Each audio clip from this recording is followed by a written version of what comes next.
हाय students, आज आपण बघूया अकाउंटिंग कन्सेप्ट्स अँड कन्व्हेन्शन्स वर एक छोटंसं लेक्चर. आपण हे तिसरं लेक्चर घेतो आहे.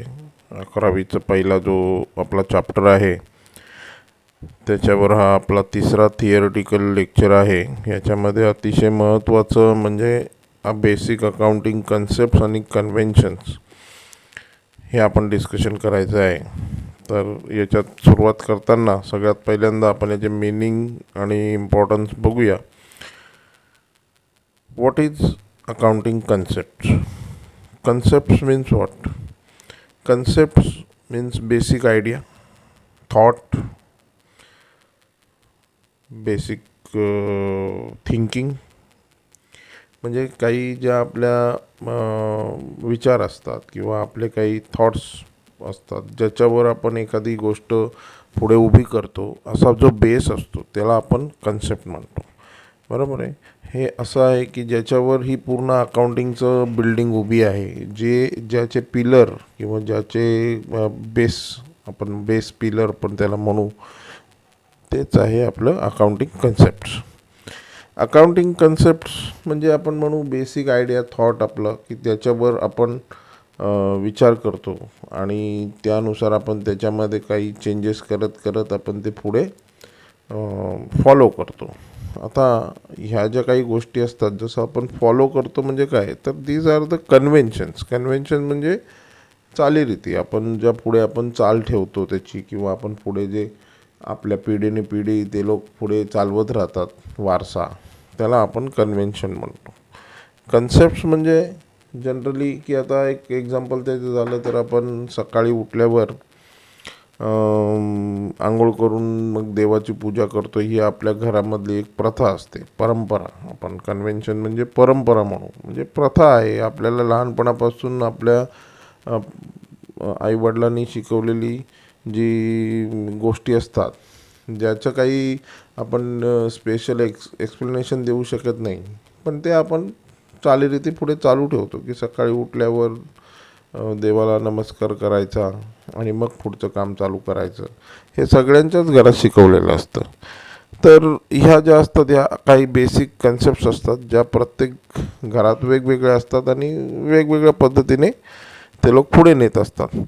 तर हा जो प्रकार आहे अकाउंटिंगमध्ये सुद्धा काही बेसिक थॉट्स आहेत, बेसिक आयडियाज आहेत, ज्या पुढे नेऊन एवढा मोठा अकाउंटिंगचा डोलारा पुढे त्यांनी डेव्हलप केला, वाढवला. तर ते कसं आहे की जनरली हा जो प्रकार आहे, आपण असं म्हटलं की अकाउंटिंग हा प्रकार म्हणजे कसं आहे की बऱ्याचशा पार्टीज ज्याच्याशी इंटरेस्टेड असतात त्या लोकांना हे जे काही आहे, आपण वर्षभराचं ट्रान्झॅक्शन करतो, बिझनेस करतो, ते त्यांना कम्युनिकेट करता आलं पाहिजे, त्यांना समजलं पाहिजे, त्यांना ते वाचता आलं पाहिजे किंवा ते त्यांना समजून घेतलं पाहिजे. बरोबर आहे. तर याचा अर्थ असा आहे की एक कम्युनिकेशनचा एक प्रकार पाहिजे, की बाबा समोरच्या व्यक्तीला पण मी काय करतो ते कळलं पाहिजे. त्यासाठी त्याला पण काही बेसिक आयडिया आणि त्याबद्दलचं नॉलेज असायला हवं. म्हणून हे युनिव्हर्सली ॲक्सेप्टेड असणं खूप गरजेचं आहे. की असं नाही की माझ्या देशात आहे तर दुसऱ्या देशात तर त्यांना काही माहीतच नाही याच्याबद्दल. तर याच्यासाठी generally universally accepted accounting principles किंवा अकाउंटिंग कन्सेप्ट्स वापरल्या जातात. तर त्या त्यांनी तशा प्रकारे तयार केल्या आणि त्याचा प्रसार केला आणि पुढे सगळे जगभरात त्याचा वापर व्हायला लागला. आता नुसतंच आपण म्हटलं की हे बिझनेसशीच रिलेटेड आहे का, असं काही नाही. सगळ्यांनी जे पार्टी त्याच्यामध्ये इन्वॉल्व असतात, जे व्यक्ती किंवा एखाद्या व्यक्तीला त्याच्यामध्ये इंटरेस्ट असेल, किंवा एखाद्या कंपनी कसं चाललं आहे, काय चाललं आहे, याच्या बाबतीत ते लोक त्याचा अभ्यास करता आला पाहिजे, त्यांना समजून घेतलं पाहिजे. बरोबर आहे. आता आपण जर बघितलं की अकाउंटिंग हा स्पेसिफिकली फायनान्शियल अकाउंटिंगशी रिलेटेड भाग आहे. आता फायनान्शियल अकाउंटिंग म्हणजे जे आपण रेकॉर्ड करतो वर्षभरामध्ये, जे पैसे किती आले गेले, काय झालं, त्याचं कॅल्क्युलेशन करतो आणि ते प्रेझेंट करतो. म्हणजे आपण गेल्या वेळी डेफिनेशन बघितली होती की bookkeeping it is what, it is an art and science. म्हणजे प्रेझेंटेशन पण आहे आणि रूल्स रेग्युलेशन पण आहे. तर हे सगळं कशावर बेस असतं की कन्सेप्ट्स आणि कन्व्हेन्शन्स. कन्सेप्ट्स म्हणजे basic idea, thought, rules, regulation, जे काय आपण गाईडलाईन्स ठरवलेले असतात. आणि कन्व्हेन्शन म्हणजे आपण त्याच्यावर आपण पुढे जे त्याला पुढे घेऊन जातो, त्याला आपण त्याचं ॲप्लिकेशन करत जातो, अशा गोष्टीला आपण कन्व्हेन्शन म्हणतो. आता याचं इम्पॉर्टन्स काय आहे, तर इम्पॉर्टन्स ऑफ अकाउंटिंग कन्सेप्ट्समध्ये आहे पहिलं रिलायबल फायनान्शियल स्टेटमेंट. म्हणजे फायनान्शियल स्टेटमेंट म्हणा किंवा बॅलन्स शीट म्हणा किंवा तुम्ही जे काय फायनान्शियली तुमचं जे रेकॉर्डिंग केलेलं आहे ते तुम्ही किती प्रकारे आणि कशा प्रकारे प्रेझेंट केलेलं आहे आणि त्यामध्ये सत्यता किती आहे का खोटं काही रेकॉर्डिंग केलं आहे असं नाही पाहिजे. रिलायबल म्हणजे त्याच्यावर विश्वास ठेवता आला पाहिजे. दुसरं गोष्ट आहे युनिफॉर्मिटी इन प्रेझेंटेशन. मग अशीच सांगितल्याप्रमाणे युनिफॉर्मिटी म्हणजे युनिव्हर्सली ॲक्सेप्टेड पाहिजे, ते म्हणजे सगळ्या लोकांना कळायला पाहिजे. आणि त्याच्यामध्ये युनिफॉर्मिटी म्हणजे परफेक्ट आणि सगळे समान असायला पाहिजे. समान म्हणजे आपण शाळेत कसं युनिफॉर्म प्रत्येक मुलांना सेमच युनिफॉर्म असतो, मुलांमध्ये एक प्रकारचा युनिफॉर्म असतो, मुलींमध्ये एक प्रकारचा, पण कलर वगैरे सगळं सेम असतं. तसं युनिफॉर्मिटी म्हणजे तुम्ही जे काय नॉलेज वापरणार आहात त्यात रेकॉर्डिंगची पद्धत, प्रेझेंटेशनची पद्धत समान असायला हवी. तिसरं आहे generally acceptable basis of measurement. म्हणजे कुठलंही मोजमाप करण्याचा जो आपण मेथड वापरणार आहोत किंवा साधन वापरणार आहोत ते सगळ्यांना मान्य पाहिजे, सगळ्यांना माहीत असायला पाहिजे की बाबा या गोष्टीने असं कॅल्क्युलेशन केलं जातं. Proper information to all. चौथा पॉईंट आहे प्रॉपर इन्फॉर्मेशन टू ऑल. म्हणजे सगळी इन्फॉर्मेशन सगळ्या लोकांना मिळायला पाहिजे. प्रॉपरचा अर्थ असा आहे की एखादी इन्फॉर्मेशन एखाद्याला महत्त्वाची असेल पण ती दुसऱ्याला महत्त्वाची नाही. याचा अर्थ जी दुसऱ्याला महत्त्वाची आहे तीसुद्धा इन्फॉर्मेशन आपल्या प्रेझेंटेशनमध्ये किंवा अकाउंटिंग रिपोर्ट्समध्ये असायला पाहिजे. पाचवा आहे व्हॅलिड अँड ॲप्रोप्रिएट ॲझम्पशन्स. म्हणजे तुम्ही जे काही रेकॉर्डिंग कराल किंवा ज्या बेसिसवर तुम्ही रेकॉर्डिंग कराल त्याच्यासाठी जे काही विचार ॲझम्पशन्स म्हणजे तुम्ही काही ॲझम्पशन्स किंवा तुमचे विचार जे धरले असतील ते प्रॉपर पाहिजे. ॲप्रोप्रिएट म्हणजेच प्रॉपरली तुम्ही ते नीट सगळ्यांना ॲक्सेप्ट होतील असे. आणि व्हॅलिड म्हणजे बरोबर पाहिजे. तर आता आपण याच्यात पुढे डिस्कशन करू. अजून काही इम्पॉर्टंट कन्सेप्ट्स आहेत त्या आपण डिस्कस करून घेऊया ज्या तुमच्या पुस्तकात आहेत. तर सगळ्यात महत्त्वाची पहिली कन्सेप्ट आहे entity concept, business entity. Entity म्हणजे काय? एंटिटी म्हणजे जर तुम्ही बघायला गेलात तर एंटिटी म्हणजे आपण त्याला म्हणू शकतो की एक प्रकारचं अस्तित्व, एखाद्या व्यक्तीचं किंवा एखाद्या वस्तूचं अस्तित्व. आपण म्हणतो की ते बाबा तो एक सफरचंद आहे किंवा तो प्रकाश आहे किंवा तो रवी आहे किंवा तो सतीश आहे, असं त्या व्यक्तीला आपण एक इंडिव्हिज्युअली ओळख निर्माण करतो, बरोबर आहे ना. त्या ओळखीलाच एंटिटी असं म्हणतो. तर या बिझनेस अकाउंटिंग किंवा अकाउंटिंग कन्सेप्ट्समध्ये हा एंटिटी प्रकार काय सांगतो आपल्याला. सो कसं आहे की कुठलाही बिझनेस चालू करत असताना जेव्हा आपण सुरुवातीला तो बिझनेस चालू करतो तेव्हा त्या बिझनेसला काहीतरी नाव देतो. सो आता फॉर एक्झाम्पल आपण एक नाव घेऊया की एक्स या व्यक्तीने तो बिझनेस चालू केला. कुठलाही बिझनेस घ्या, सिंपल आपण म्हणूया स्टेशनरीचं दुकान चालू केलं. मग तो त्या दुकानाला काहीतरी नाव देणारच आहे. मग तो त्याचंच नाव देईल. फॉर एक्झाम्पल आपण पकडूया की X stationery mart. X stationery mart म्हटलं तर तो काय दाखवतो दुकान, की ते दुकान एक्स या नावाच्या व्यक्तीचं आहे असं आपल्याला वाटतं. पण आपण त्या दुकानाला एक नाव मिळवून दिलं आहे, त्या दुकानाला आपण एक अस्तित्व निर्माण केलं आहे, त्याचं नाव केलं आहे एक्स स्टेशनरी मार्ट. आता हा जो एक्स आहे, जो त्या दुकानाचा मालक आहे, हा त्या दुकानापासून वेगळा करून टाकला. आपण एक्सला आपण वेगळं केलं. त्याने भले तो दुकान चालू केलं असेल, त्याने चालू केलं म्हणजे काय, त्याने इन्व्हेस्टमेंट केली म्हणजेच कॅपिटल त्याने इंट्रोड्यूस केलं. जे मी तुम्हाला डेफिनेशनमध्ये सांगितलं होतं, कॅपिटल इंट्रोड्यूस केलं. म्हणून बिझनेस ॲज अ बिझनेस आपण म्हटलं की बिझनेस, आता जेव्हा बिझनेसच्या बुकमध्ये आपण रेकॉर्डिंग करणार त्यावेळी असं म्हणणार की X introduce capital and started business. हा प्रकार आला. आता बिझनेस स्टार्टेड कुठला केला? X stationery mart. So X stationery mart ही एक आता नवीन आयडेंटिटी तयार झालेली आहे. त्यालाच आपण एंटिटी, नवीन एंटिटी तयार झालेली आहे आणि तो सजीव माणूस नाही आहे, पण तो एक एंटिटीच्या स्वरूपात आता जे काही बिझनेस रेकॉर्डिंग होणार ते एक्स स्टेशनरी मार्ट याच्या बुकमध्ये होणार, एक्सच्या बुकमध्ये नाही.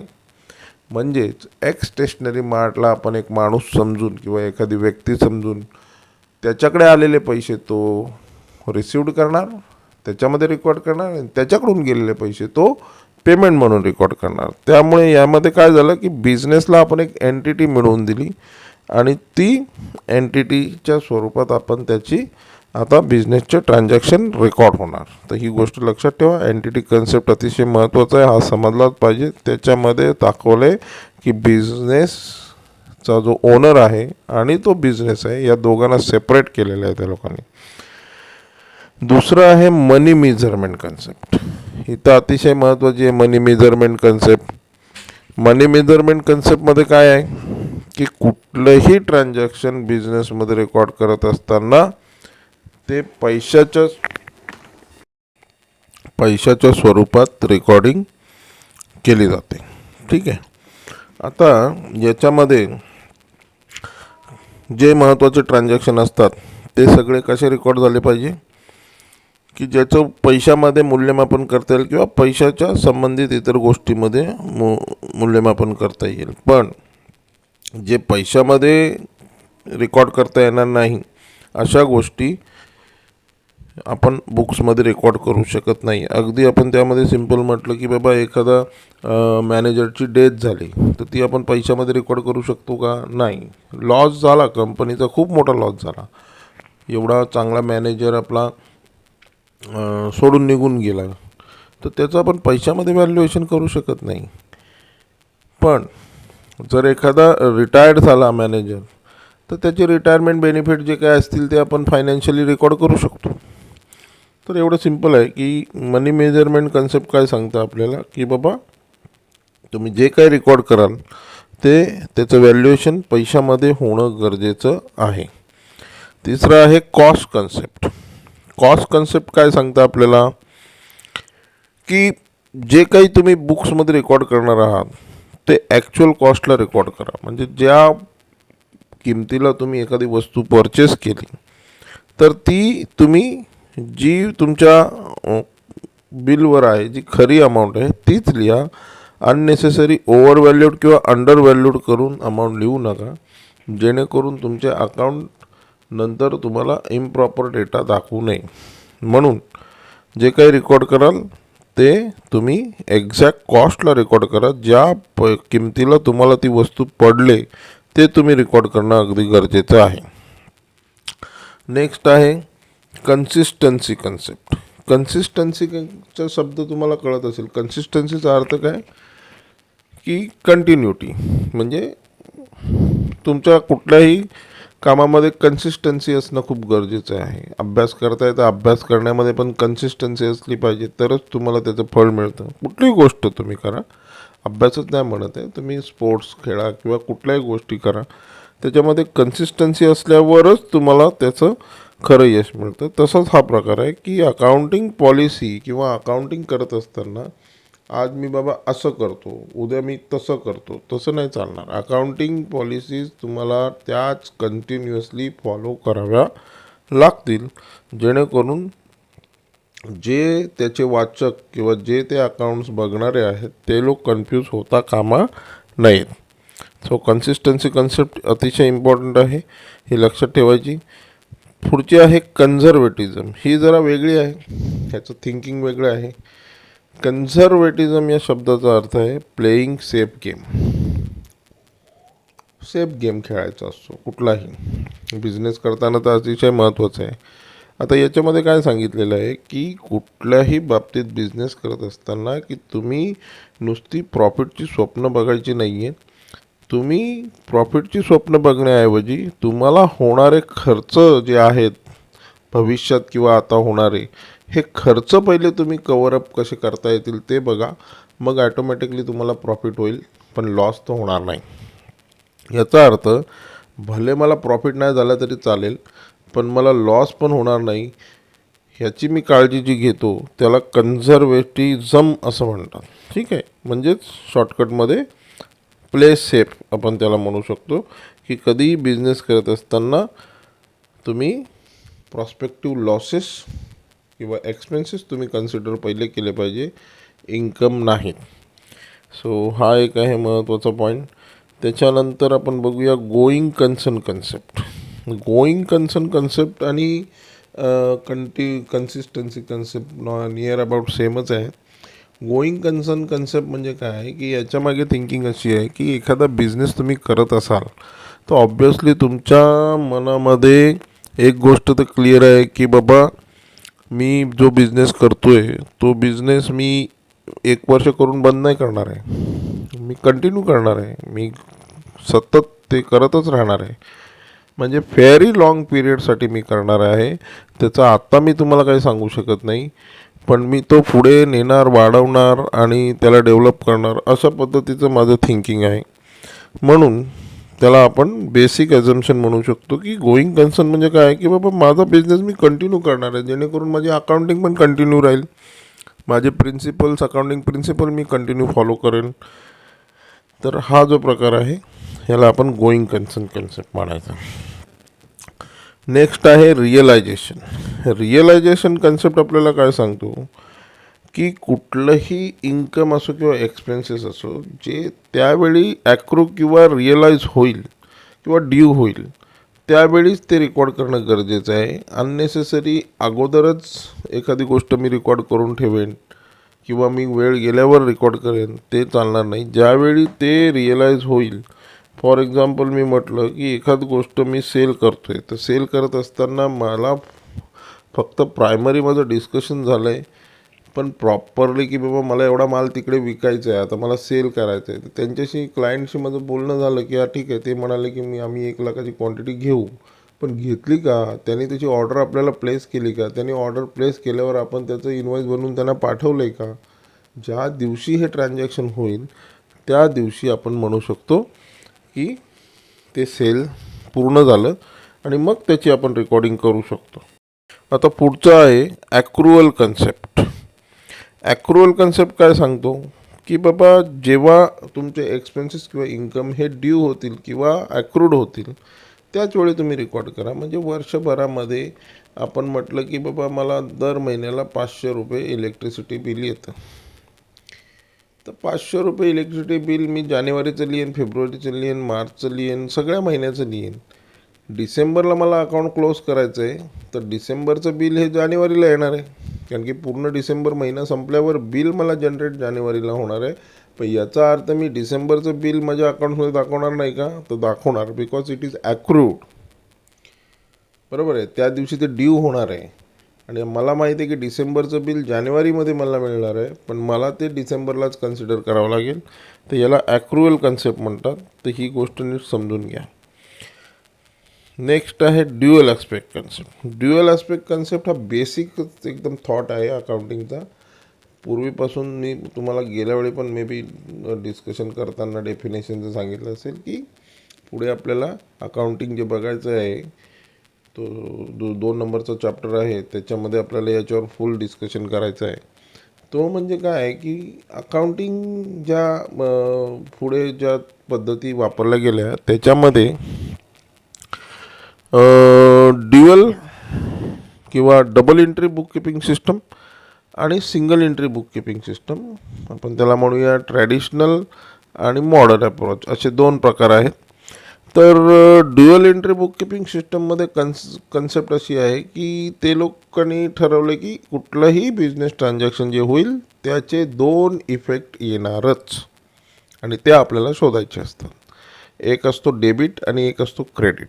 मग ह्या 2 गोष्टी आपल्याला शोधाव्या लागतील, तेव्हाच ते परिपूर्ण अकाउंटिंग होणार. ही एक पद्धत आहे, त्याला ड्युअल ॲस्पेक्ट म्हणतात. काय म्हणतात? Dual aspect.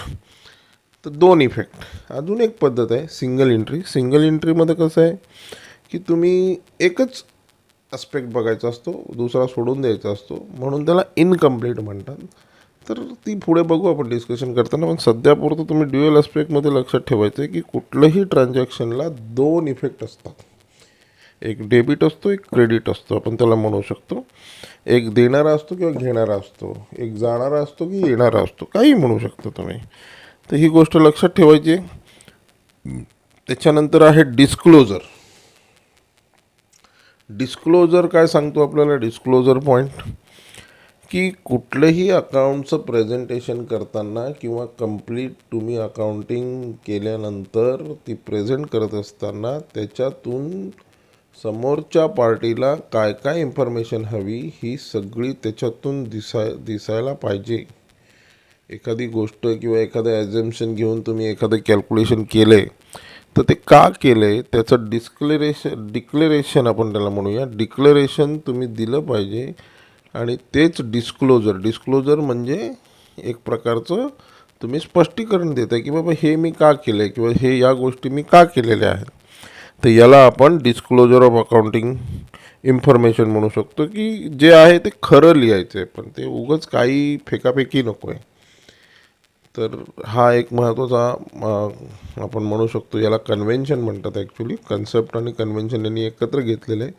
पण डिस्क्लोजर हा प्रकार कन्व्हेन्शनमध्ये येतो. तर कन्व्हेन्शन म्हणजे चालीरीती, पद्धत, परंपरा आपण पुढे वाढवत नेतो. तशीच ही परंपरा आहे की जे काही कराल ते तुम्ही खरं आणि प्रॉपर जे आहे केलेलं आहे त्याचे एक्सप्लेनेशन द्यायचं. नेक्स्ट आहे मटेरियलिटी. अतिशय इम्पॉर्टंट पार्ट आहे. मटेरियलिटी म्हणजे काय की तुम्ही बिझनेस ट्रान्झॅक्शन रेकॉर्ड करत असताना बुक्समध्ये जे कामाचं आहे तेच रेकॉर्ड करा. जे नेसेसरी नाही आहे किंवा ज्याचं काही व्हॅल्युएशन, म्हणजे आपण मनी मेजरमेंट कन्सेप्ट बघितली त्याच्यामध्ये तसं सांगितलं की जे पैशामध्ये रेकॉर्ड होतं ते तुम्ही लिहायचे. तसंच भाग आहे हा की मटेरियल म्हणजे काय, अननेसेसरी फापड पसारा लिहित बसायची गरज नाही आहे. जेवढं ट्रान्झॅक्शन झालं आहे, जर ते पैशामध्ये मोजता येते ते लिहा, जे पैशामध्ये मोजता येत नाही ते लिहू शकत नाही आपण. So which is not material you should not record in the books of account. Material म्हणजे इम्पॉर्टंट. मटेरियल म्हणजे आपली वस्तू असं पकडू नका. मटेरियल म्हणजे काय, इम्पॉर्टंट. मटेरियलिटी म्हणजे तुम्हाला जे महत्त्वाचं आहे, तुम्हाला म्हणा किंवा ज्या इंटरेस्टेड पार्टी आपल्या अकाउंट्स बघतात त्या लोकांना त्याच्यातून काय मटेरियल इन्फॉर्मेशन आहे तेच रेकॉर्ड झालं पाहिजे. आता एखाद्याला एखादी गोष्ट इम्पॉर्टंट असेल, दुसऱ्याला दुसरी, याचा अर्थ सगळ्याच गोष्टी आपल्याला लिहायच्या आहेत, पण त्या प्रत्येकाच्या दृष्टीने आपल्याला बघायला लागेल. उगाच काही जे कोणालाच काही कामाच्या नाही आहेत, जसं स्ट्राईक झालं किंवा एखादं लॉकडाऊन झाला किंवा काही अर्थक्वेक झाला, त्या गोष्टी कोण लिहित बसेल अकाउंटिंगमध्ये. तर हा एक भाग आहे. तर एक लक्षात ठेवा, मटेरियलिटी हे खूप इम्पॉर्टंट आहे. त्याच्यानंतर आहे मॅचिंग कन्सेप्ट. ही जराशी तुम्हाला किचकट वाटेल, पण मी ती समजवतो तुम्हाला कशी आहे. मॅचिंग कन्सेप्ट काय आहे, याला आपण पिरियॉडिकल मॅचिंग कन्सेप्ट म्हणायचे असते. पिरियॉडिकल मॅचिंग कन्सेप्ट म्हणजे कसं आहे की याच्यामध्ये आहे ना की एखादा तुम्ही बिझनेस करता, तर त्या बिझनेसला एक कुठेतरी तुम्ही एक एंड म्हणजे एक अकाउंटिंग एंड करणार. अकाउंटिंग एंड म्हणजे की बाबा मी कुठेतरी थांबतो आणि मी आत्तापर्यंत from the day 1 to up to this date मी किती बिझनेस ट्रान्झॅक्शन केले, त्याच्यामध्ये मला किती खर्च झाला, किती त्याच्यातून मला रेव्हेन्यू जनरेट झाला. अच्छा, आता रेव्हेन्यू जनरेट झाल्यानंतर मी त्याच्यातून तो खर्च वजा केल्यावर बाबा मी प्रॉफिटमध्ये आहे, लॉसमध्ये आहे, काय पोझिशन आहे हे बघण्यासाठी आपल्याला तिथे थांबावं लागेल. तर ते थांबायच्या इथे आपण त्या पॉईंटला आपण यांची सगळ्यांची टोटल करणार. म्हणजे जेवढे इन्कम झालेले आहेत त्याची टोटल करणार, जेवढे एक्सपेन्सेस झालेले आहेत त्याची टोटल करणार, मग इन्कममधून एक्सपेन्सेस वजा करणार, मायनस करणार, आणि जो डिफरन्स येईल तो आपल्याला कळेल की बाबा टू द डेट मला एवढा प्रॉफिट झाला किंवा लॉस झाला आहे. म्हणजे मला पुढचं बिझनेस करताना मला त्या गोष्टीकडे लक्ष देता येईल की मला आता कसं पुढे अजून फॉलो करायचं आहे. त्याच्यावर स्टडी करता येईल की कुठले खर्च माझे होत आहेत जे अननेसेसरी आहेत आणि कुठल्या गोष्टी आपण टाळलेल्या आहेत ते करायला पाहिजे. किंवा आपण बिझनेस अजून कसा वाढवला पाहिजे. सो पिरियॉडिक मॅचिंग कन्सेप्ट जी आहे ही जनरली अकाउंटिंग इयर कन्सेप्ट याच्यात त्या लोकांनी मिस केलेली आहे. पण अकाउंटिंग इयर कन्सेप्टसुद्धा एक असते की मगाशी सांगितल्याप्रमाणे कुठेतरी तुम्हाला थांबायला हवं. वर्षातून 12 महिने आपण एक काळ पकडला, 12 महिन्याला 1 वर्ष होतं, तर तुम्ही जानेवारी ते डिसेंबर थांबा, एप्रिल ते मार्च थांबा, जसं तुम्हाला वाटेल तसं अकाउंटिंग पिरियड 12 महिन्यानंतर तुम्ही ते थांबून तुम्ही तुमचा अकाउंटिंग रिझल्ट बघा, प्रेझेंट करा, जेणेकरून तुमच्या ज्या इंटरेस्टेड पार्टीज, क्रेडिटर्स, डेटर्स जे कोण आहेत ते सगळे बघतील आणि तुमचा परफॉर्मन्स जज करतील. तर हा जो भाग आहे हा मॅचिंग कन्सेप्टचा आहे. तर याच्यामध्ये त्यांनी तेच सांगितलं की कुठल्याही गोष्टी करत असताना त्याचं कुठंतरी थांबून मॅचिंग करत जावा, की इन्कम एक्सपेंडिचरचं मॅच करायचं, जेणेकरून तुम्हाला काय होतं आहे, प्रॉफिट होतो आहे, लॉस होतो आहे, हे तुम्हाला कळत आहे. तर इथपर्यंत आपण थांबूया, कारण की हा जो कन्सेप्ट आणि कन्व्हेन्शन जो भाग आहे हा तुम्ही दोनदा ऐका, थोडंसं समजून घ्यायला कठीण आहे. आणि आपला जो टेक्स्टबुक आहे त्याच्यामध्ये दिलेला आहे, तर त्यातलं तुम्ही थोडंसं वाचन करा. याच्यावर एखादा दुसरा प्रश्न येऊ शकतो किंवा ऑब्जेक्टिव्ह टाईपमध्ये कुठलाही क्वेश्चन विचारला तर तुम्ही कन्फ्यूज झाले नाही पाहिजे. तर याच्यानंतर मी जो शेवटचा चॅप्टर शेवटचा एक लेक्चर घेणार आहे, जो अकाउंटिंग स्टँडर्ड वर्ड आहे, ते आपण सगळ्या डिस्कस करूया. अकाउंटिंग स्टँडर्ड तुम्हाला थोडेसे ऑब्जेक्टिव्ह टाईपच्या दृष्टिकोनानेच आहे, तर तेवढं बघूया. नंतर मग दुसऱ्या चॅप्टरला आपल्याला प्रॅक्टिकल सगळं बघावं लागेल, मग ते मी करून दाखवेन तुम्हाला प्रॅक्टिकल कसे असतात. तर सध्या तरी आपण हा तिसरं आपलं लेक्चर होतं फक्त कन्सेप्ट अँड कन्व्हेन्शनवर. तर आज आपण इथे थांबूया. व्हिडिओ बघा, लाईक करा आणि त्याला परत मेमराईज करा. धन्यवाद.